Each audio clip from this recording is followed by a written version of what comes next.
Last மார்க்ல வந்து 10 ரூபா வாங்குறாங்களாம். இந்த 10 ரூபா ஊழல் ஆயிடுச்சா 10,000 கோடி ஆயிடுச்சாம். சரி. இப்ப நாங்க என்ன கேட்கிறோம்னா, எங்களுக்கு ரொம்ப நாளா டவுட். இன்னைக்கு கேட்கறது ஆயிடுச்சு. எல்பிஜி கேஸ் கனெக்ஷன் வந்து 3.4 கோடி மில்லியன் மக்கள் வந்து வாங்கியிருக்காங்க. எல்பிஜி மட்டும்.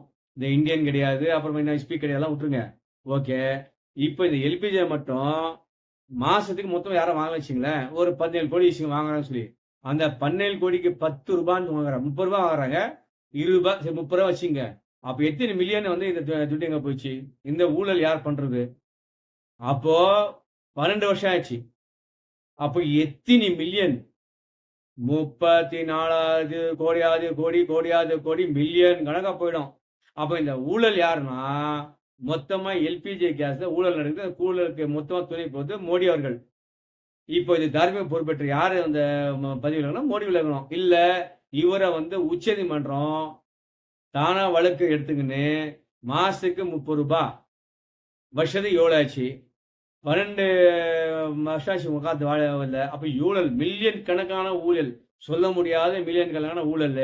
இதை தார்மீக பொறுப்பேற்கணும் மோடி.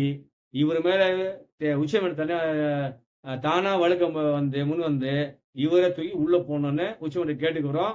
இது அமலாக்கத்துறை இது கண்டிப்பா கவனிக்கணும். அந்த பாஸ் இருந்தாலும் சரி, பூஸ் இருந்தாலும் சரி, குசு இருந்தாலும் சரி, விடாதீங்க. நீங்க நேர்மையா நியாயம் வந்தா இந்த மில்லியன் கணக்கான கோடி மில்லியன் கணக்கான ஊழலை அரங்கேற்றிய பொறுப்பேற்று இருக்கிற நரேந்திர மோடி அவர்களை கைது செய்ய வேண்டும்.